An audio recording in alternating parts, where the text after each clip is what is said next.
Wala pa rin pong face-to-face classes bukas sa mga pampublikong paaralan sa Metro Manila. Bukod sa nililinis ang mga paaralan para iwas sakit ang mga estudyante, layon ding mainspeksyon ang mga gusali para maging handa sa lindol. Saksi, si Bernadette Reyes.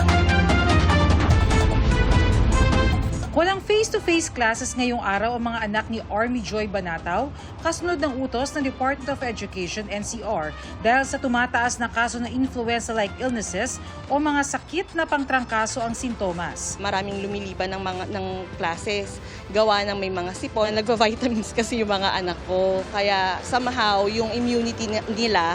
However, hindi ko kasi masabi, especially yung exposure nila sa mga kaklase nila.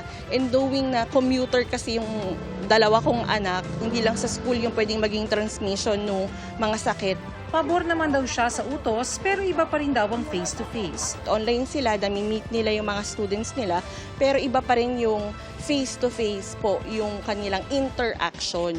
Ayon sa DepEd-NCR, ang araw na ito ay ilalaan sa disinfection at sanitation ng mga paaralan. Sa Don Alejandro Roses Senior Science and Technology High School sa Quezon City, abala sa paglilinis ang mga tauhan ng paaralan. Malaking tulong ito para sa ating mga guro at maging sa ating mga estudyante dahil nagkakaroon ng sapat na panahon upang makakope up doon sa pagbabago sa ating klima. Naglilinis din sa ibang paaralan tulad sa Marikina. Gayon din sa isang eskwelahan sa Muntinlupa, nagsagawa ng pag-disinfect sa mga classroom at naglinis ng kapaligiran.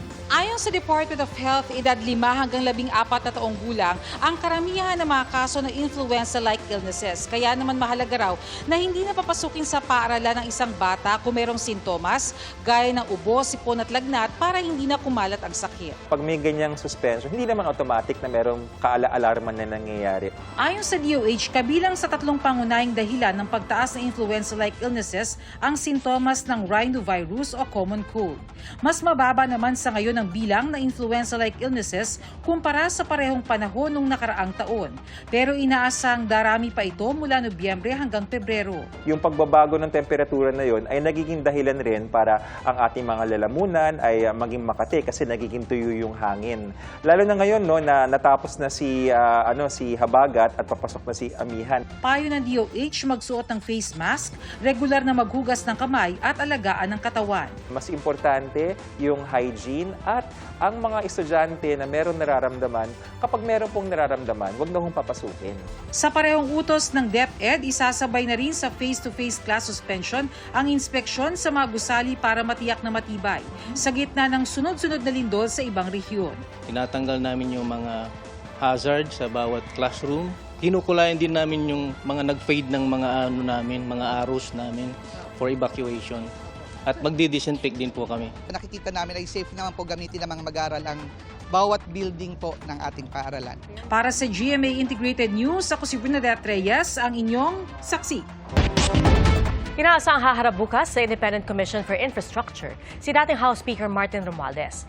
At kung hindi naman sisipot sa ICI, si dating Ako Bicol Party List Representative Zaldi Co, posibleng hilingin ng komisyon sa korte na siya'y ipakontempt.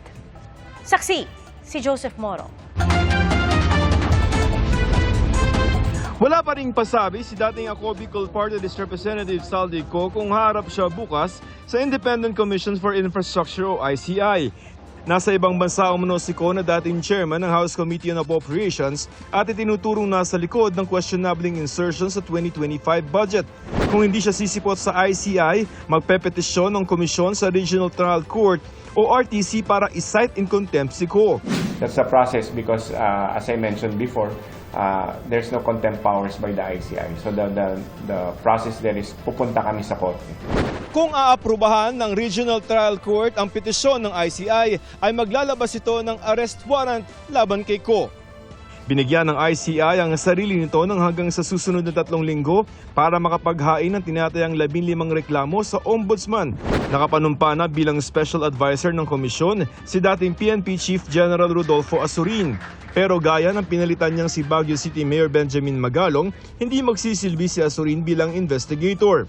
Hindi po ako yung investigator, but I'm always at the disposal po ng ating chairman. Ako po yung parang liaison or coordination, magko-coordinate sa AFP, PNP, as well as sa National Bureau of Investigation, as well as siguro kung utusan po niya ako na mag-conduct po ng intel gathering. Bukas inaasahang haharap si dating House Speaker Martin Romualdez sa ICI. Sa Department of Justice naman, inaasahang haharap ngayong linggo sina Curly at Sara Diskaya para sa patuloy na case build-up at evaluation sa kanila kaugnay ng kanilang hiling na maging state witness. Sabi ni DOJ OIC Undersecretary Frederick Vida na kukulangan pa ang DOJ sa kanilang inilalahad. Wala po tayong estado na masaya na ang kagawaran sa kanilang inilalahad. May mga salaysay po tayo, testimonya, na verifiable by factual and object evidence. Ito po ang kailangan nating malaman kung makatotohanan o hindi. At kung hindi pa rin magbunga ang pakikipag-usap sa DOJ, If we don't find something satisfactory, we will file the appropriate cases, with or without the state witnesses. We will build the cases based on the evidence we have. We will only file strong cases. hinihingan pa namin ng komento ang kampo ng mga Diskaya. No comment ako dyan. Para sa GMA Integrated News, ako si Joseph Morong, ang inyong saksi. Pinagtiba ng Kamara sa ikatlo at huling pagbasa ang panukalang mahigit 6.7 trillion pesos na national budget para sa 2026. 287 kongresista ang bumotong pabor. 12 ang tumutol at 2 ang nag-abstain. Ang House Committee on Appropriations Chairperson Micaela Swancin. Tinanggal sa DPWH ang 255 billion pesos na para sa flood control project at inilipat sa edukasyon, kalusugan at agrikultura. Matapos aprobahan ng Kamara ang panukalang budget, Senado naman ang kailangang mag-aproba sa panukala. At pagkatapos nito, magkakaroon ng Bicameral Conference Committee para pag-usapan ang magkakaibang probisyon sa mga bersyon ng Kamara at Senado. Mga kapuso, maging una sa saksi. Mag-subscribe sa GMA Integrated News sa YouTube para sa iba't ibang balita.